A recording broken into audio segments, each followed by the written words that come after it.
ধূমপান, মদ্যপান ও তামাক সেবন স্বাস্থ্যের পক্ষে ক্ষতিকর। Any digital copy of this content leading to piracy is a crime. অনুগ্রহ করে পাইরেসি করবেন না ও পাইরেসি সাপোর্ট করবেন না। নমস্কার, আমি পার্থ। আমাদের চ্যানেল ফ্যাবুলাস টেলসে আপনাদের স্বাগত জানাই। আজ আপনাদের জন্য বিশ্বজিতের গোয়েন্দা ও ভৌতিক কাহিনী সমন্বয়ে লেখা গল্প শেষ বিচার। এই গল্পের মাধ্যমে আপনারা শুনবেন কিভাবে এক বিশিষ্ট গোয়েন্দা তার কেসের ইনভেস্টিগেশনের মধ্যে এমন কিছু অতি প্রাকৃতিক খুঁজে পাবে যা সম্পূর্ণ বিষয়কে একাধারে অলৌকিক ও অপরদিকে অবর্ণনীয় করে তুলবে। তবে কি সেই টুইস্ট, তা জানতে হলে আপনাকে পুরো গল্পটা তো শুনতেই হবে। আজকের গল্প পাঠে সুদীপ ও মিস্টার মজুমদারের চরিত্রে সুরঞ্জন। তাহলে শুরু হচ্ছে আমাদের আজকের নিবেদন, শেষ বিচার।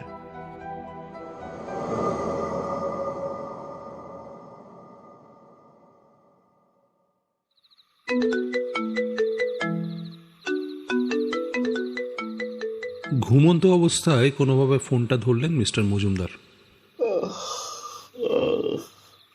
Hello hello, Anujit Majumdar speaking. কে বলছেন? হ্যালো হ্যালো মিস্টার মজুমদার, আমি মহেন্দ্রনাথ কলেজের প্রিন্সিপাল বলছি। I need you help. কলেজের নামটা শুনেই যেন চমকে উঠলেন মিস্টার মজুমদার। তারপর বলে উঠলেন, ও হ্যাঁ, বলুন, আমি আপনাকে কিভাবে সাহায্য করতে পারি? গত কয়েক মাসেই আমার কলেজে প্রায় খুন হয়েই চলেছে। পুলিশও কিছু করতে পারছে না, কোনোভাবেই বুঝতে পারছে না কিভাবে হচ্ছে খুন, কে করছে খুন। আপনি আপনি প্লিজ আমাদের হেল্প করুন, প্লিজ প্লিজ হেল্প করুন। মিস্টার মজুমদার একটু ব্যস্ত হয়ে বলে উঠলেন, আপনি আপনি আপনি আপনি শান্ত হন প্লিজ। আমি আমি কাল সকালে রওনা হচ্ছি। হ্যাঁ, okay okay, please calm down. Mister Anujit Majumdar কলকাতার খুবই সাধারণ পরিবারের ছেলে। মহেন্দ্রনাথ কলেজে 2017-2020 শিক্ষাবর্ষের অ্যানথ্রোপোলজির ছাত্র ছিলেন তিনি। ছোটবেলা থেকেই ডিটেকটিভ হওয়ার তার খুব ইচ্ছে, তাই নিজের থেকে প্রাইভেটে অনেক কেস হ্যান্ডেলও করেছেন। আর এখন তার ওই স্বপ্নটাই বিরাট আকার ধারণ করেছে। কলকাতার সবচেয়ে বড় গোয়েন্দাদের একজন হলেন মিস্টার অনুজিৎ মজুমদার। তাই এবারে যখন নিজের কলেজেই তার সাহায্যের প্রয়োজন, তখন আর দেরি করেননি তিনি। দ্রুততার সাথেই নিজের সব জিনিসপত্র গুছিয়ে নিয়ে রেডি হতে শুরু করলেন। সকালবেলা 5টার সময় বাস ধরলেন মিস্টার মজুমদার মহেন্দ্রপুর কলেজের উদ্দেশ্যে। শিলিগুড়ির খুবই নামকরা কলেজ হল মহেন্দ্রনাথ কলেজ। যথাসময়ে বাস ছাড়ল শিলিগুড়ির উদ্দেশ্যে। হঠাৎ ওনার চোখ পড়ল ওনার সামনে বসে থাকা একটা কাপলের ওপর, আর মনে পড়ল নিজের কথা। সালটা তখন 2018, দ্বিতীয় বর্ষের ছাত্র মিস্টার মজুমদার। ঠিক 10টা 15-তে শ্রেয়া এসে ঢুকলো ক্লাসরুমে। ক্লাস শুরু হলো, স্যার এসে ঢুকলেন। প্রায় আধা ঘন্টা পেরিয়ে গেছে, এমন সময় হঠাৎই ঘেমে নিয়ে স্নান হয়ে অনুজিৎ এসে দাঁড়ালো ক্লাসের সামনে। May I come in sir? তারপরে এই কিছু তীব্র কর্কশ বাক্য ছুটে এলো তার দিকে। ও তুমি প্রতিদিনের মতো আজকেও লেট? ইয়ার্কি হচ্ছে এটা? হ্যাঁ, ইয়ার্কি হচ্ছে? একদম ঢুকবে না, বেরিয়ে যাও, এক্ষুনি বেরিয়ে যাও, ইডিয়েট কোথাকার। ক্লাসরুমে ঢোকার অনুমতি না দিয়ে স্যার তাকে বের করে দিলেন। অনুজিতের এটা প্রতিদিনের অভ্যেস। সকাল সকাল সে কিছুতেই উঠতে পারে না, তাই সময় মতো কলেজে ঢোকাও হয় না। তবে এই নিয়ে তার কোনো আক্ষেপও নেই, কারণ ক্লাসে শ্রেয়া আছে। শ্রেয়ার প্রতিদিনের ডিউটি এটাই যে সে নিজে তো ক্লাস করবেই, আর অনুজিৎকেও প্রতিদিনের সব লেখা গুছিয়ে দেবে। ক্লাস শেষ হতেই শ্রেয়া এসে বসলো লাইব্রেরিতে। অনুজিৎ এসে বসলো তার পাশে। কিছুক্ষণ চুপ থেকে অনুজিৎ বলল, কিরে, আবারও রাগ করলি নাকি? আরে বাবা, ভুল হয়ে গেছে, আর হবে না রে। আসলে আজও চেষ্টা করেছিলাম, কিন্তু উঠতে পারিনি রে। তা উঠবে কি করে? সারা রাত ইনভেস্টিগেশন, কেস এসব নিয়ে পড়ে থাকলে পড়াশোনার সময় পাবি কি করে? আরে সত্যি বলছি রে, কাল রাতে নতুন কেসটা পড়তে পড়তে কখন ভোর হয়ে গেল বুঝলি, মানে আর হবে না, সত্যি বলছি। আর কত মিথ্যে বলবি বলতো? তুই থাক, আমি চললাম। শ্রেয়া উঠতে যাবে এমন সময় তার মাথার চুল টেনে ধরল অনুজিৎ। শ্রেয়া আরও রেগে গেল। তারপর শ্রেয়াও মেরে বসলো তাকে। এমন খুনসুটি চলতেই থাকতো তাদের মধ্যে। কিন্তু পরের দিন আর কলেজে এলো না অনুজিৎ। শ্রেয়া সারাদিন তার জন্য অপেক্ষা করলো। অনুজিতের ফোনও বন্ধ। সে অনেকবার চেষ্টা করলো, কিন্তু আওয়াজ পেল সুইচড অফ। সারাটা দিন অনুজিৎকে ছাড়া দিব্যি কলেজে ক্লাস হলো, কোনো সমস্যা হলো না। সময়ের নিয়ম মেনে সবই চলল, কিন্তু শ্রেয়ার দিনটা যেন থমকে গেল। আজকের পরিবেশটা বড্ড শান্ত, কিন্তু শ্রেয়ার মন বিচলিত হয়ে উঠল। কিছু করেই কিছু হলো না। সে আজ একবারও কিন্তু ক্লাসে মন দিতে পারেনি। যেন অনুজিতের সেই খুনসুটি, খামখেয়ালি সব কিছু, এবং অনুজিতের অনুপস্থিতি অনুভব করলো এই প্রথম সে। এই প্রথম যেন সব কিছু সঠিক হয়েও বেঠিক হয়ে গেল। এই প্রথম সে মনে মনে একটা আলাদা অনুভূতি অনুভব করল।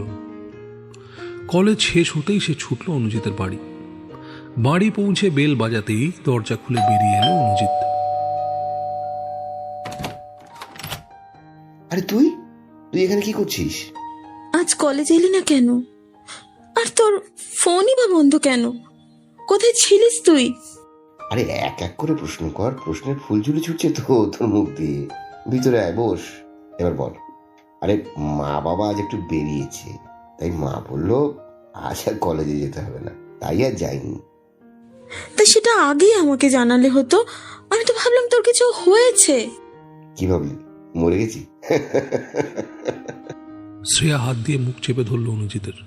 আরে কুল কুল বাবা কুল, আমি তো এমনি বললাম। সেই দিন প্রথম শ্রেয়া বুঝতে পারলো এটা শুধু বন্ধুত্ব নয়, এটা তার চেয়েও বেশি কিছু। তারপর এমন করেই চলতে থাকলো তাদের খুনসুটি আর বন্ধুত্ব। তারপর ধীরে ধীরে কলেজ শেষ হলো, কিন্তু কেউ নিজের মনের কথা একে অপরকে বলতে পারল না। যে যার পথে এগিয়ে গেল। আগের মতো এখন আর দেখা হয় না শ্রেয়া আর অনুজিতের, কিন্তু ফোনে যোগাযোগ আছে, তাও নামমাত্র। কেউই কাউকে আর সময় দিতে পারে না। তবে দুজনেই প্রতিদিন একবার করে হলেও একে অপরকে নিয়ে ভাবে, স্বপ্ন দেখে, কিন্তু কিছুই বলতে পারে না। তারপর কলেজ শেষের প্রায় 6 মাস পর হঠাৎ একদিন অনুজিতের ফোন আসে শ্রেয়ার কাছে। ফোনটা ধরতেই ওপার থেকে ভেসে আসা কণ্ঠ শ্রেয়ার মনকে যেন বৃষ্টির জলের মতো স্নিগ্ধ করে দিল। হঠাৎই সে তৃপ্তি অনুভব করতে শুরু করলো। হ্যালো, হ্যাঁ হ্যালো, কিরে কেমন আছিস? ভালো তো? ভালো, তুই? আরে ভালো ভালো। শোন না, সামনের সপ্তাহে বুধবার দিন দেখা করবি তো? তোর সাথে অনেক কথা আছে।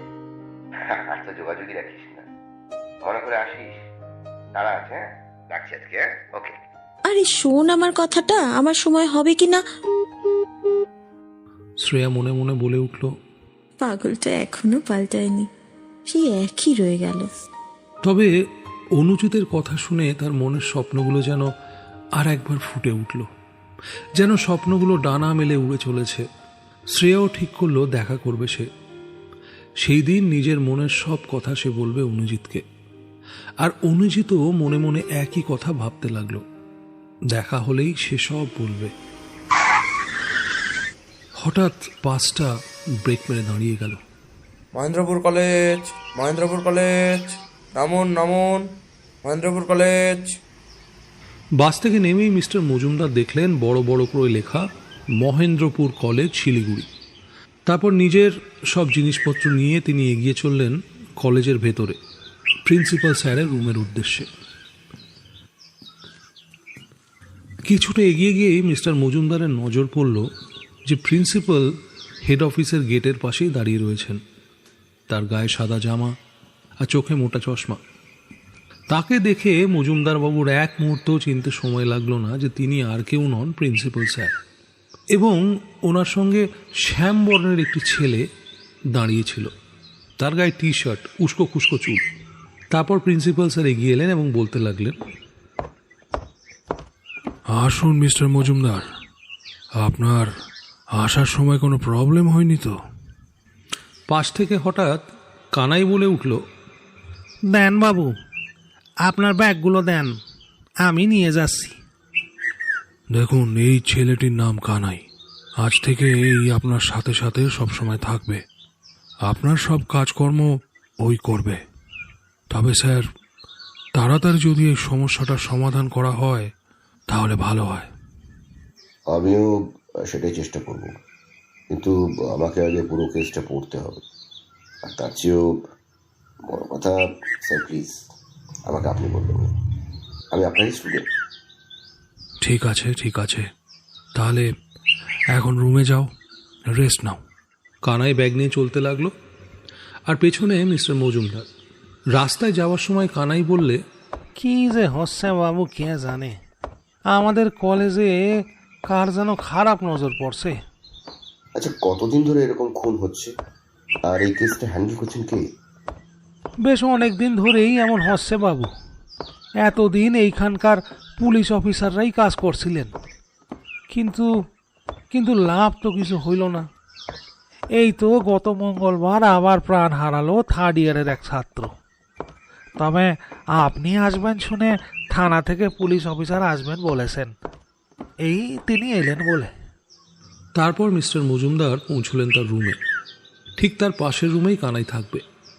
তার ব্যাগপত্র রেখে কানাই গেছে খাবার আনতে।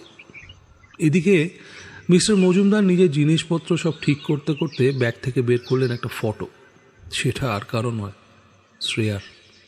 ছবিটা হাতে নিতেই তার মনে পড়ল যে দিনটা ছিল জুনিয়রদের ফ্রেশার্স পার্টি। তাই সবাই এসেছে নিজের মতো করে সেজে। অনুজিতও তাই এসেছে পাঞ্জাবি পরে, কিন্তু আজ সবাই এলেও সে কোনোভাবেই শ্রেয়াকে খুঁজে পেল না। তার বন্ধুদেরও জিজ্ঞেস করলো, কিরে, তোরা কেউ শ্রেয়াকে দেখেছিস? না রে ভাই, সকাল থেকেই তাকে দেখতে পাইনি। মনে হয় আজকে আর আসবে না। আসবে না? আজ সবাই আনন্দ করবে আর শ্রেয়া আসবে না? এটা যেন ঠিক মেনে নিতে পারল না অনুজিৎ।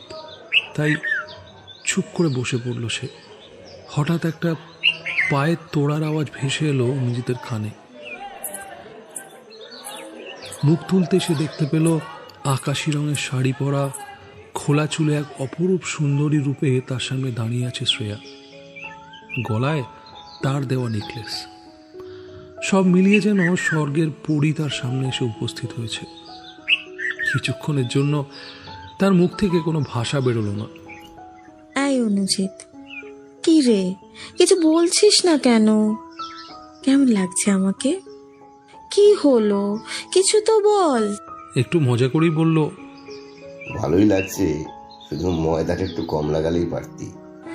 দূর, ভালো লাগে না, যা তো, তোর সাথে কোনো কথা নেই। আরে আরে, তুইও রাগ করিস। আরে খুব সুন্দর লাগছে তোকে আজ। চল, তোর একটা ছবি তুলে দিই।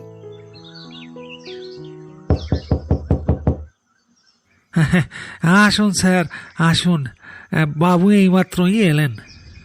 বাইরের আওয়াজ শুনে হাতের থাকা ছবিটা ব্যাগের মধ্যে ঢুকিয়ে বেরিয়ে এলেন মিস্টার মজুমদার। আর দেখলেন বছর 26-27-এর একজন পুলিশ অফিসার এসেছেন, আর তার হাতে একটা মোটা ফাইল।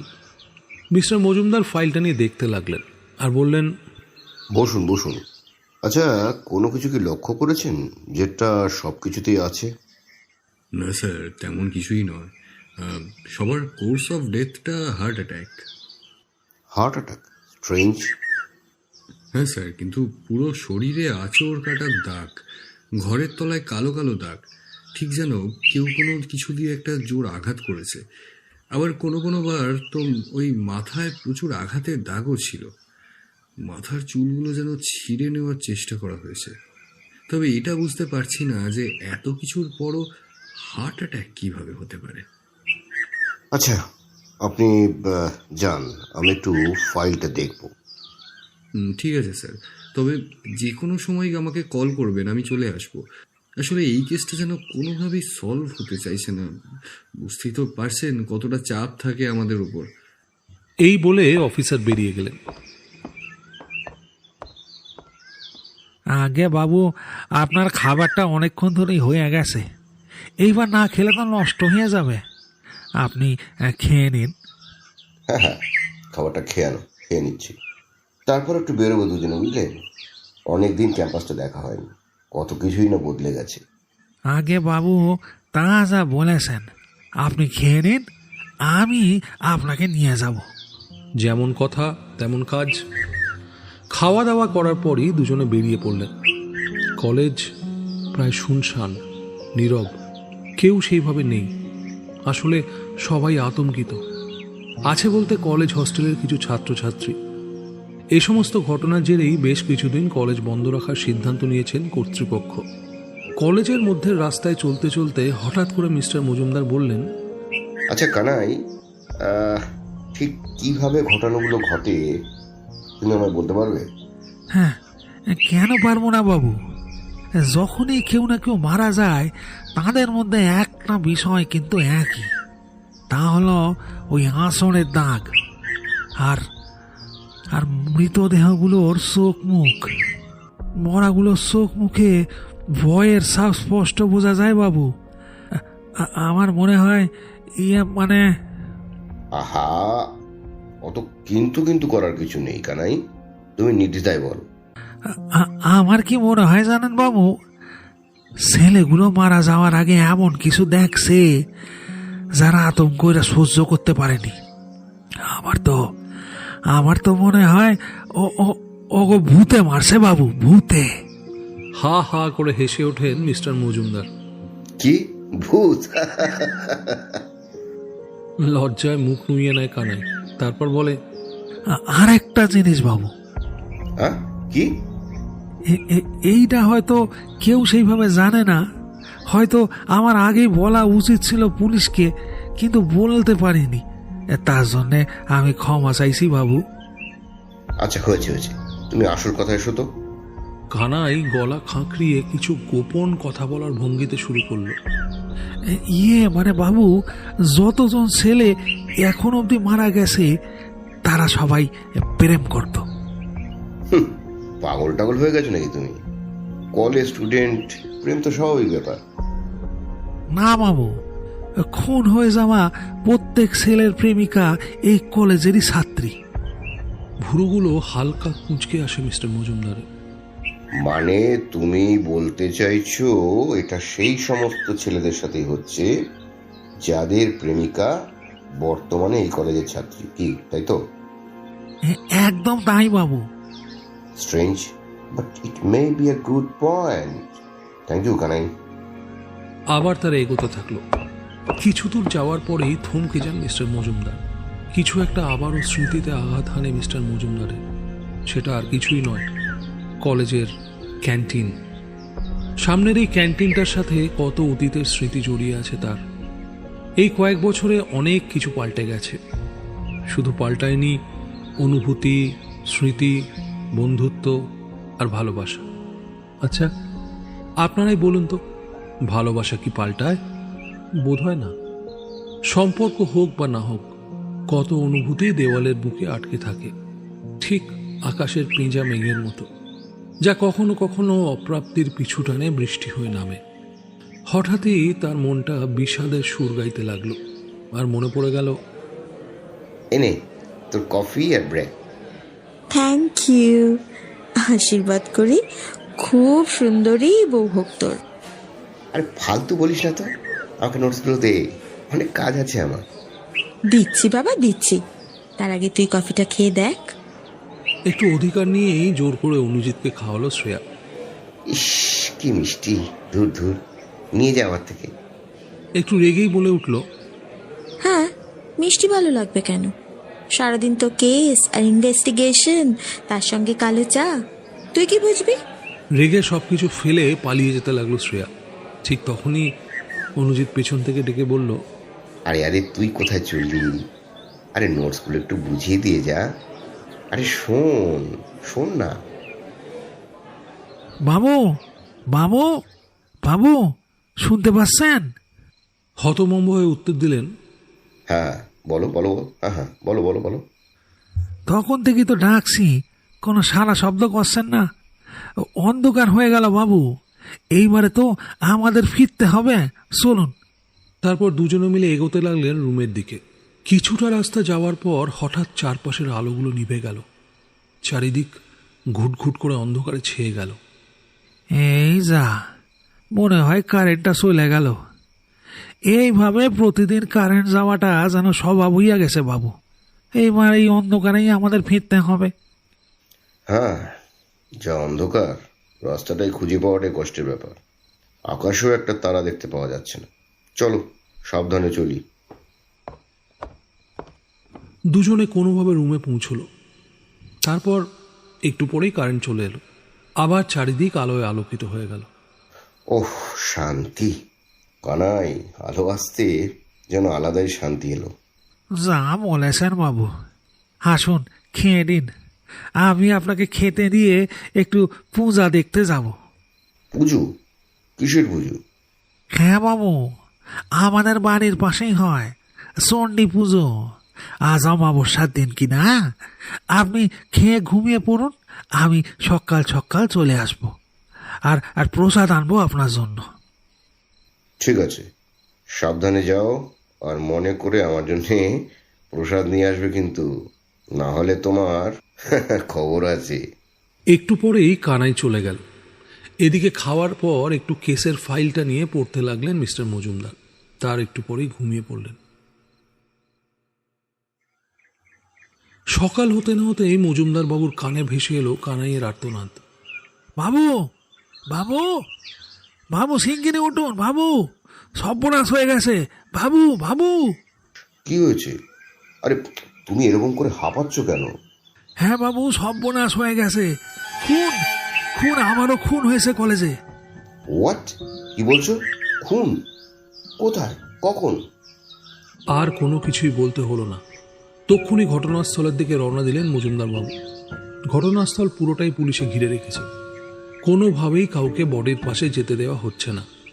মিস্টার মজুমদারকে দেখে পুলিশ ইন্সপেক্টর অনুপম বাবু এগিয়ে এলেন আর বললেন, আসুন স্যার, আমরা আপনার আসার আগেই পরিস্থিতিটা কন্ট্রোল করে রেখেছি। প্রথম নজরে বডির দিকে তাকিয়েই যেন অবাক হয়ে গেলেন মজুমদার বাবু।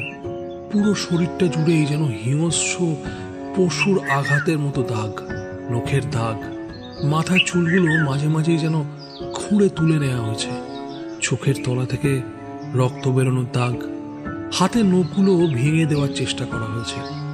দেখেই মনে হচ্ছে যেন কেউ খুব পুরনো রাগের প্রতিশোধ নিয়েছে।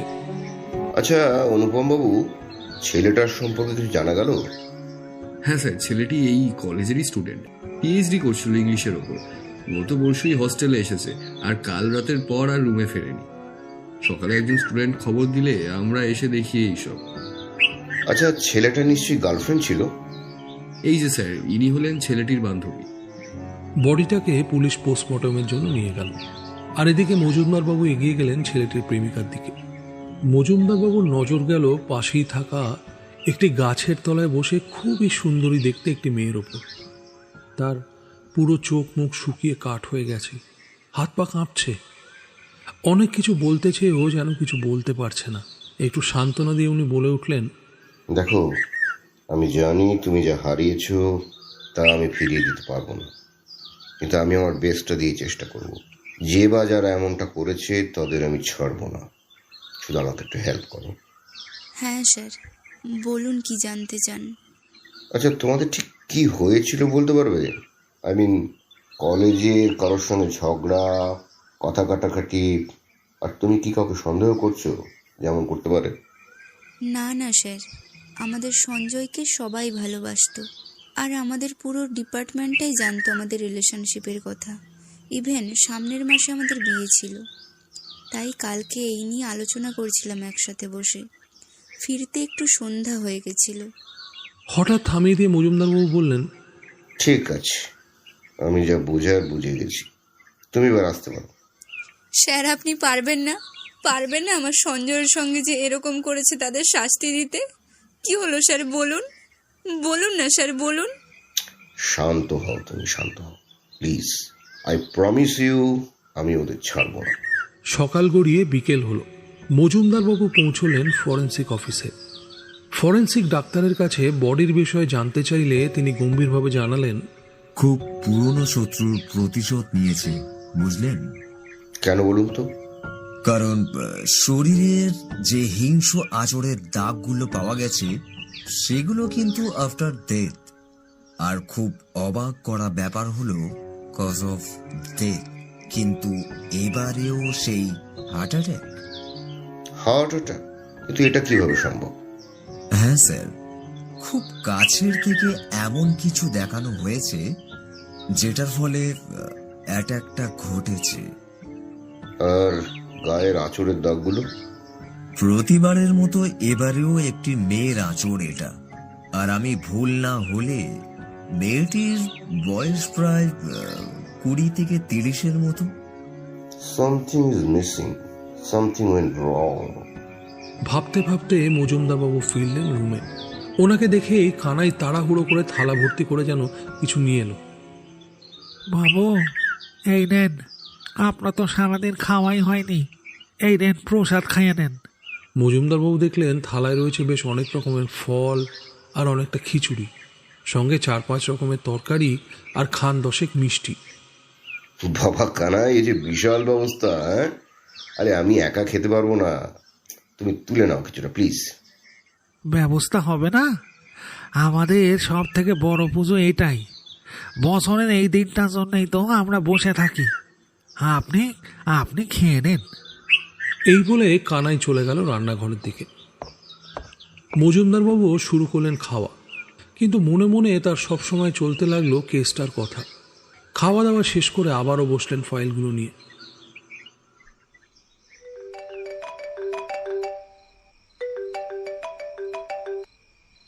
কলটা রিসিভ করতেই happy birthday Shreya, happy birthday.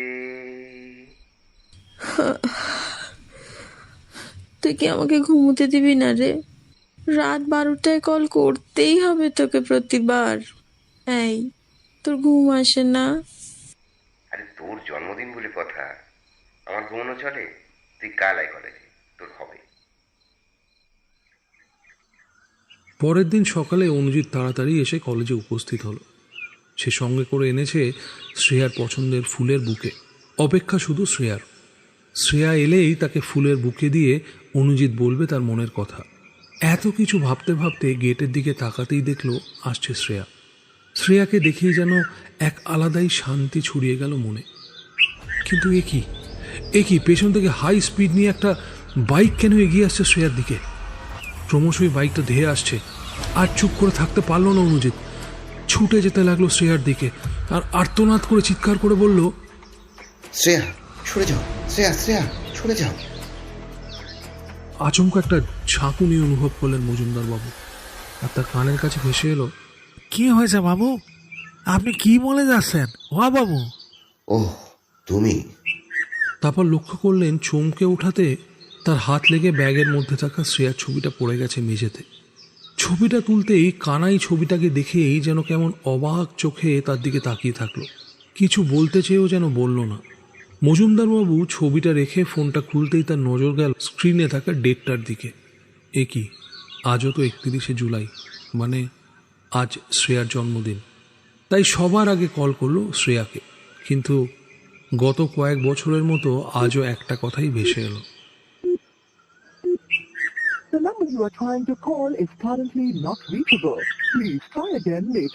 মনটা আবারও খারাপ হয়ে গেল। এতদিনে কি একবারও শ্রেয়ার মনে পড়েনি তার কথা? কখনো কি মনে হয়নি কথা বলার? এত রাগ তার ওপর? না, আর এমন চলবে না। সে ঠিক করলো শ্রেয়ার বাড়ি যাবে। মনে মনে ভাবতে লাগলো, আজ তো শ্রেয়ার বার্থডে, আজ আমাকে দেখলে আর রেগে থাকতে পারবে না। যেমন ভাবা তেমন কাজ। মজুমদারবাবু রেডি হলেন যাওয়ার জন্য, কিন্তু কানাই যেন নিস্তব্ধ হয়েই বসে আছে। তিনি যাওয়ার সময় বলে গেলেন, কি এত ভাবছো কানাই? আসছি আমি, একটু কাজে বেরোবো, দুপুরে খাবো না, তুমি খেয়ে নিও। কিন্তু কানাই যেন কিছুই বলল না। মজুমদারবাবু এগিয়ে গেলেন শ্রেয়াদের বাড়ির উদ্দেশ্যে। আর 4 বছর পরে দেখা হবে ওদের, এটা ভেবেই মনটা খুশিতে হারিয়ে গেল। যাওয়ার সময় নিলেন শ্রেয়ার পছন্দের ফুল আর চকলেট।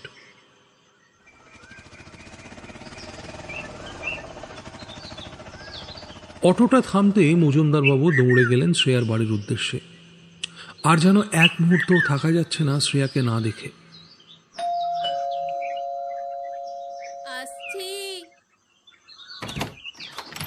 দরজা খুললেন শ্রেয়ার মা। সামনে অনুজিৎকে দেখে চমকে গেলেন উনি। কবে এলে বাবা তুমি? এতদিন পর মনে পড়লো আমাদের কথা। কেমন আছো তোমরা? ভালো আছি কাকিমা, আর শ্রেয়ার উপর রেগেও আছি খুব। আপনি বলুন তো, কতগুলো বছর কেটে গেল, তার এতই অভিমান যে একবার আমাকে ফোন করতেও পারেনি। ওর হচ্ছে আজ। কোথায় শ্রেয়া? একটু ডাকুন না। একটু অবাক হয়ে বললেন, তুমি কি মজা করছো বাবা আমার সাথে? শ্রেয়া কোথায় মানে? মজুমদারবাবু কিছু বুঝতে পারলেন না কি বলতে চাইছেন উনি। ভদ্রমহিলা আবার বলতে লাগলেন, সেই দিনই তো শ্রেয়া তোমার সাথে দেখা করবে বলে বাড়ি থেকে বেরিয়ে গিয়েছিল। ঠিক করেছিল যদি তুমি তার ভালোবাসার কথাটা মেনে নাও তাহলে সেদিনই ও তোমাকে বিয়ে করবে। তারপর থেকেই তো সে তোমার সাথে আছে। আমরা অনেক চেষ্টা করেছি কিন্তু সুইচ অফ বলছে। শ্রেয়া কোথায় বাবা? কোথায় আমার মেয়ে? এ কি বাইরে দাঁড়িয়ে আছে? কই, তাকে তো দেখতে পাচ্ছি না। কোথায় সে বাবা? কোথায়? নিমেষেই যেন পায়ের তলার মাটি সরে গেল মজুমদার বাবুর। এটা কি বলছেন উনি? শ্রেয়া সেদিন এরপর আর বাড়ি ফেরেনি? তাহলে তাহলে শ্রেয়া গেল কোথায়? আর কেনই বা তার ফোন সুইচ অফ?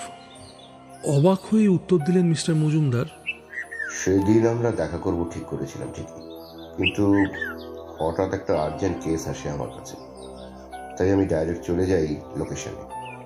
তারপর কিছুদিন ওই কেসটা নিয়ে এতটাই ব্যস্ত ছিলাম যে আর কল করা হয়নি, কিন্তু তারপর থেকেই ওর ফোন সুইচ অফ। কি তোমার সাথে নেই মানে? তাহলে তাহলে আমার মেয়ে কোথায়? আমার মেয়েটা কোথায় তাহলে? আমার মেয়ে কোথায়? সত্যি তো, শ্রেয়া গেল কোথায়? তুমি আমার মেয়েকে খুঁজে দাও বাবা, খুঁজে দাও আমার মেয়েকে। আমি অনুরোধ করছি বাবা, আমার মেয়েকে খুঁজে দাও। তুমি আমার মেয়েকে খুঁজে দাও। গলা খাঁকড়িয়ে আমতা আমতা করে উত্তর দিলেন মিস্টার মজুমদার। মানে আমি চেষ্টা করবো কাকিমা, বলে মাথা নিচু করে বেরিয়ে গেলেন। শুধু দোরগোড়ায় স্থাণুর মতো দাঁড়িয়ে থেকে গেলেন শ্রেয়ার মা। রুমে পৌঁছে নিজেকে অনেকটা শান্ত করলেন তিনি, আর ডাকলেন, কানাই কানাই, আরে কোথায় গেলে? কিছুক্ষণ পর কানাই এসে ঘরে উপস্থিত হলো। আমি একটু বেরোবো, দরজাটা একটু বন্ধ করে দাও তুমি। একদম রাতে এসে খাবো, বুঝলে? উদ্বিগ্নভাবে কানাই উত্তর দিল, কেন বাবু, কোথায় যাবেন? দরকার আছে। এই কথা বলে মিস্টার মজুমদার রুম থেকে বেরিয়ে গেলেন। সূর্য তখন হালকা পশ্চিমের পথে ঢলে পড়েছে। সাথে একটা টর্চও রেখেছেন তিনি। অস্তাভ রক্তিম আলো ঘিরে ফেলেছে সম্পূর্ণ পরিবেশটাকে। বন্ধ কলেজের উঁচু উঁচু বিল্ডিংগুলো যেন ফিসফিস করে বলছে, ফিরে যা, এদিকে আসিস না, ফিরে যা। ধীর পায়ে মিস্টার মজুমদার এগিয়ে যেতে লাগলেন সেই বিল্ডিংটায় যেখানে সেদিন দুজনে দেখা করার সিদ্ধান্ত নিয়েছিলেন। কিছু সময় এভাবেই কাটল। রক্তাভ পরিবেশটাকে একটা কালো রঙের প্রলেপ ধীরে ধীরে গ্রাস করছে। পুরো পরিবেশটা একদম নিস্তব্ধ। যে কোনো সাধারণ মানুষেরই এই প্রেক্ষাপটে ভয় পাওয়া স্বাভাবিক, কিন্তু মিস্টার মজুমদার বিন্দুমাত্র ভয় পেলেন না। অত্যন্ত কনফিডেন্সের সাথে তিনি এগিয়ে যেতে লাগলেন সামনের দিকে। ততক্ষণে অন্ধকার নেমেই গেছে। টর্চ জ্বাললেন মিস্টার মজুমদার। দূরে কোথাও একটা নাম না জানা প্রাণী ডেকে চলেছে। হঠাৎই সামনে থাকা একদল শিয়াল সেই আওয়াজে গলা মেলালো। ছ্যাঁত করে উঠল মিস্টার মজুমদারের বুকটা। এবার তিনি ভয় পেলেন বই কি। আসলে নিস্তব্ধতার মাঝে হঠাৎ এই বিসদৃশ্য শব্দ সোজা আঘাত করেছে মিস্টার মজুমদারের অন্তরে। একটু সজাগ হয়ে উঠলেন তিনি। হাতে থাকা টর্চটা চারিপাশে একবার ঘুরিয়ে দেখে নিলেন কোথাও কিছু অস্বাভাবিক নেই তো। তারপর খড়মড় শব্দ করে তিনি আবার এগিয়ে যেতে লাগলেন সামনের দিকে। অবশেষে তিনি এসে পৌঁছলেন বিল্ডিংটার নিচে। তন্ন তন্ন করে খুঁজলেন চারিদিকটা, কিন্তু কোনো এভিডেন্স তিনি পেলেন না, না খুনের না শ্রেয়া সংক্রান্ত কিছু। বিষণ্ণতা নিয়ে তিনি ফেরত আসতে যাবেন, ঠিক তখনই তার চেতনা আচ্ছন্ন করল এক সুগন্ধ, আর কানে ভেসে এলো পায়েলের আওয়াজ।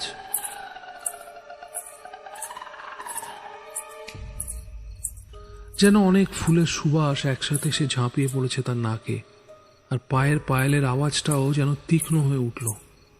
কিন্তু এ কি, এই গন্ধটা কেমন যেন চেনা চেনা লাগছে তার। কিসের গন্ধ এটা? পারফিউম নাকি? হ্যাঁ, পারফিউমই তো বটে। হঠাৎ মিস্টার মজুমদারের মনে পড়ে যায় ব্যাপারটা। সাথে সাথে একটা ঠান্ডা হাওয়া বয়ে যায় তার শরীরে। পাথরের মূর্তির মতো থমকে যান তিনি। এই গন্ধটা, হ্যাঁ এই গন্ধটাই তো। এই গন্ধের পারফিউম তো শ্রেয়া ব্যবহার করত, কিন্তু কিন্তু এত রাতে এই নিস্তব্ধ বিল্ডিং এ শ্রেয়া কি করছে? চারিদিকে টর্চটা ঘুরিয়ে ঘুরিয়ে দেখতে থাকেন মিস্টার মজুমদার, কিন্তু হঠাৎই দপ করে বন্ধ হয়ে গেল টর্চটা। হাত দিয়ে টর্চটাতে 2-3 আঘাত করলেন মিস্টার মজুমদার, যদি কোনো লুজ কানেকশন থাকে, কিন্তু লাভ হলো না। চারিদিকটা ঘুটঘুটে অন্ধকার। সেই অন্ধকারে 1 হাত দূর অব্দিও কিচ্ছু দেখা যাচ্ছে না। অসহায়তা বোধ করলেন গোয়েন্দা মহাশয়। কানাইকে বোধহয় নিয়ে আসা উচিত ছিল। অনেকটা বিহ্বল হয়ে দাঁড়িয়ে দাঁড়িয়ে এসবই ভাবছিলেন। তারপরেই ঘটল ঘটনাটা। নিকষ গাঢ় অন্ধকারের মাঝে তার মুখ থেকে মাত্র কয়েক হাত দূরে তপ করে জ্বলে উঠল 2 লাল চোখ। সেই চোখের তারা দুটোর রং লাল, ঘন লাল। সেই চোখ দেখে আতঙ্ক সহ্য করতে না পেরে সশব্দে কিছুটা দূরে গিয়ে ছিটকে পড়লেন মিস্টার মজুমদার। এতদিনের কর্মজীবনের যুক্তি, তর্ক, বিজ্ঞান মনস্কতা সব এক ঝটকায় মুছে গিয়ে তার চৈতন্য গ্রাস করেছে ভয়, এক তীব্র ভয়। এটা কি দেখছেন তিনি? সামনের অবয়বটার পরনে প্রায় অর্ধছিন্ন এক শাড়ি, সারা গায়ে আঁচড়ের দাগ, আর তা দিয়ে রক্ত গড়িয়ে পড়ছে। শরীরের ওপরের ব্লাউজটা যেন টেনে হিঁচড়ে ছিঁড়ে ফেলার চেষ্টা করেছে কেউ। স্তনযুগল অর্ধ উন্মুক্ত, আর তাতেও নখের দাগ। ঠোঁটের ডান দিকটাও খুবলানো। মাথার চুলগুলো যেন টেনে ছিঁড়ে নিয়েছে কেউ। এতটা নিষ্ঠুর একজনের প্রতি হয় কি করে মানুষ? তারপর যেন সেই পারফিউমের গন্ধটা বদলে গেল পচা গলা মাংসের গন্ধে। দুর্গন্ধ যেন বাড়তেই থাকলো। সঙ্গে সঙ্গে ওই 2 চোখও এগিয়ে আসতে লাগলো মজুমদার বাবুর দিকে। তিনি লক্ষ্য করলেন মন্থর গতিতে খুঁড়িয়ে খুঁড়িয়ে তার দিকে এগিয়ে আসছিল সেই নারী। তার চোখে ক্রোধের ছাপ স্পষ্ট। যতই সেই নারী তার দিকে এগিয়ে আসতে থাকলো, ততই সেই গন্ধ আরো তীব্র হতে লাগলো। কিছুক্ষণ পরেই মজুমদার বাবুর নজর পড়ল মেয়েটির পরনে থাকা শাড়িটার দিকে। দেখেই যেন তৎক্ষণাৎ তার সারা শরীরে বিদ্যুতের স্ফুলিঙ্গের মতো ছড়িয়ে গেল। এই শাড়িটা, হ্যাঁ এইটাই তো সেই কলেজের অনুষ্ঠানে যে শাড়িটা পরে এসেছিল শ্রেয়া। এ তো সেই শাড়ি, কিন্তু এই নারীর পরনে এই শাড়ি কেন? হঠাৎ হাতে থাকা টর্চটা জ্বলে উঠতেই মিস্টার মজুমদার আতঙ্কে ছিটকে পড়লেন। মেয়েটির মুখ দেখে তার হৃৎপিণ্ড যেন পাঁজর চিড়ে বেরিয়ে আসতে চাইল। এটা কি দেখছেন তিনি? সামনে দাঁড়িয়ে থাকা নারী তো আর কেউ নয়, এ তো শ্রেয়া। এতদিন যে মেয়েটাকে নিজের মনের মণিকোঠায় সযত্নে রেখেছেন, সেই শ্রেয়া। কিন্তু এই কি অবস্থা তার? মরা পচা শরীরের গন্ধ যেন তীব্রভাবে মজুমদার বাবুর নাকে আঘাত করছিল। কিন্তু এতদিন বাদে প্রেমিকার সাথে সাক্ষাতের আবেগ তা তিনি উপেক্ষা করলেন, আর কম্পিত স্বরে বললেন, তুই এখানে? আর একই অবস্থা তোর?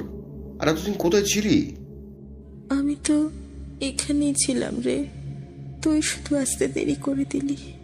আর দেখ ওরা আমার সাথে কি করলো। কারা শ্রেয়া? কারা করেছে এরকম তোর সাথে? শুধু একবার বল। জানি না কারা।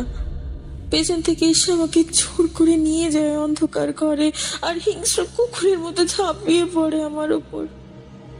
আমি কতবার ওদের কাছে অনুরোধ করেছিলাম আমাকে ছেড়ে দেওয়ার জন্য, কিন্তু ওরা শুনলই না আমার কথা। সারাটা রাত চলতে লাগলো আমার ওপর ওদের জুলুম। আর নিজেদের চাহিদা ফুরিয়ে গেল তখন আমার নিথর শরীরটা পড়েছিল ওই ওই ওই ঘরের মেঝেতেই। তারপর তারপর একটা কথা কানে ভেসে এসেছিল। বস, একে এখন কি করবেন? কিন্তু কে বা কারা, আর তার সাথে এই সকল খুনের কি সম্পর্ক? হ্যাঁ, আমি মেরেছি, তা না হলে ওরা আবারও আমার মতো ওই মেয়েগুলোকেও। কিন্তু এটা তো ঠিক নয়। তোর কারণে কতগুলো সাধারণ কলেজ স্টুডেন্টের জীবন গেল বলতো? ধারণা আছে কি চাস তুই? শাস্তি, বিচার, মুক্তি। তারপরে অজানা হাওয়া এসে মিলিয়ে নিয়ে গেল শ্রেয়ার শরীর। ব্যাকুল হলেও মজুমদার বাবু আটকাতে চেয়ে চিৎকার করে বললেন, শ্রেয়া, শ্রেয়া যাস না, শ্রেয়া, শ্রেয়া, শ্রেয়া, শ্রেয়া। নিমেষের মধ্যে চারিদিকটা একেবারে শান্ত হয়ে গেল, ঠিক যেমন যুদ্ধের পর রণক্ষেত্র শান্ত থাকে। কিন্তু একটা অসন্তোষ ছেয়ে গেল মজুমদার বাবুর মনে। সব যেন মিলিয়ে গেল। জীবনের সবচেয়ে প্রিয় মানুষটাকে এরকমভাবে দেখবেন সেটা কখনো ভাবেননি তিনি। তার চেয়ে বেশি ভাবতে লাগলেন এটাই যে কে কে করলো এই জঘন্য কাজটা? কেনই বা করলো? কি ক্ষতি করেছিল শ্রেয়া? ভাবতে ভাবতেই তিনি পৌঁছলেন রুমে। কোনো কথা না বলেই বোবার মতো বসে থাকলেন, হাতে শ্রেয়ার ছবিখানা নিয়ে। কিছুক্ষণ চুপটি করে বসার পর তিনি ডাক দিলেন কানাইকে। কানাই, কানাই, একবার আসবে তো আমার রুমে। একটু পরেই উপস্থিত হলো কানাই। তার দিকে এক নজরে দেখে মজুমদার বাবু তাকে বসতে বললেন, আর হাতে থাকা ছবিটা এগিয়ে দিলেন কানাইয়ের দিকে, দিয়ে জিজ্ঞেস করলেন, কানাই, চেনো এই মেয়েটিকে? চমকে উঠল কানাই আর উত্তর দিল, আজ্ঞা বাবু, মানে আমি। মজুমদার বাবু আবারও জিজ্ঞেস করলেন, তুমি কি চেনো? কি হলো, উত্তর দাও। হ্যাঁ বাবু, আমি চিনি মেয়েটারে। চেনো কিভাবে? আজ্ঞা বাবু, আমি আমি অনেক দিন ধরেই প্রিন্সিপাল স্যারের জন্য কাজ করতেছি। এই মেয়েটার ছবি আমাদের প্রিন্সিপাল স্যারের ঘরে ছিল, কিন্তু এখন আর নেই। আমি আমি আর কিছুই জানি না বাবু। আবারও চুপ হয়ে গেলেন মিস্টার মজুমদার, আর কিছু ভাবতে লাগলেন। পরের দিন সকালে পুলিশ এলো। মজুমদার বাবুও বেরিয়ে গেলেন। উপস্থিত হলেন প্রিন্সিপাল স্যারের রুমে। সবাইকে থেকে তাড়াহুড়ো করেই বেরিয়ে এলেন প্রিন্সিপাল স্যার আর বললেন, পেয়েছেন পেয়েছেন খুনের রহস্য? আমি জানতাম একমাত্র আপনিই পারবেন। কে করেছে খুন? কে? কি হলো, কিছু বলছেন না? বলবেন তো আপনি মিস্টার মল্লিক। প্রিন্সিপাল স্যার অবাক হয়ে উত্তর দিলেন, আমি? What nonsense! আমি কিভাবে জানবো? কি বলতে যে চাইছেন কিছুই তো বুঝতে পারছি না। কেন করলেন? কেন খুন করলেন শ্রেয়াকে? কি করেছিল সে আপনার? চমকে উঠলেন প্রিন্সিপাল স্যার। তার পুরো শরীর আস্তে আস্তে ভিজে গেল ঘামে। ঢোক গিলে জবাব দিলেন, কে শ্রেয়া? কিসের খুন? আমার কলেজে তো শুধুই ছেলেদের খুন হচ্ছে।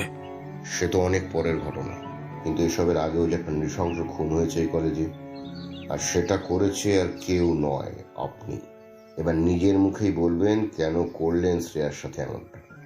হ্যাঁ হ্যাঁ, আমি খুন করেছি শ্রেয়াকে। বেশ করেছে।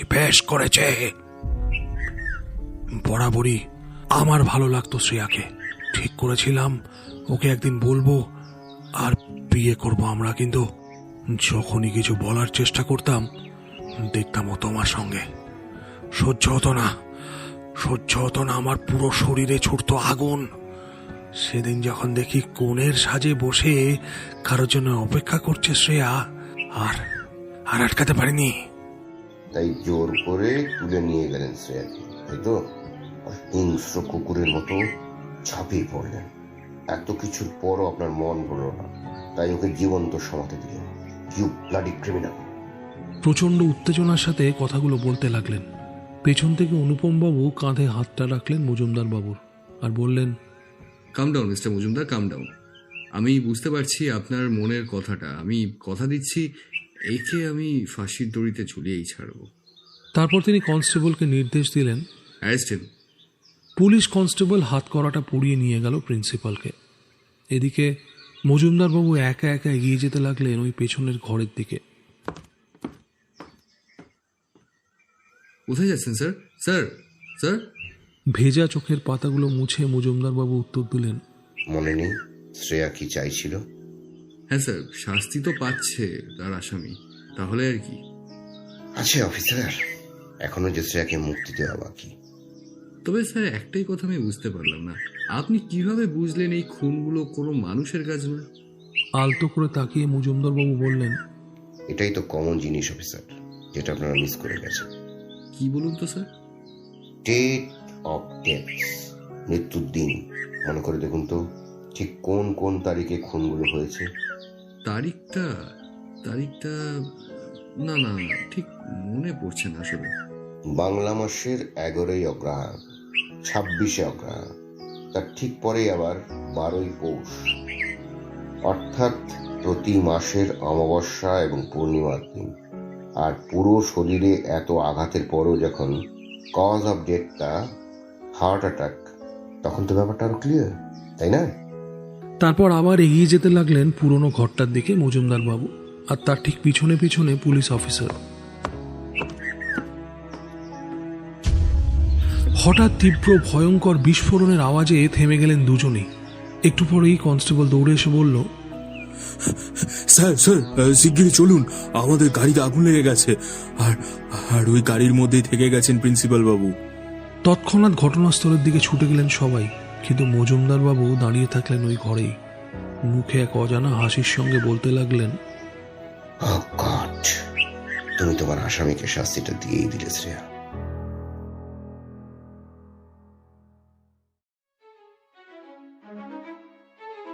আপনি শুনছিলেন শেষ বিচার। কলমে বিশ্বজিৎ দলাই, গল্প পাঠে ও বিভিন্ন চরিত্রে সুদীপ, মিস্টার মজুমদারের চরিত্রে সুরঞ্জন, গল্পের সূত্রধর ও পুলিশের চরিত্রে আমি পার্থ, অন্যান্য চরিত্রে রূপ, নীলাঞ্জনা, বিশ্বজিৎ, বৃষ্টি, মুস্তাক, প্রহ্লাদ, প্রত্যুষা।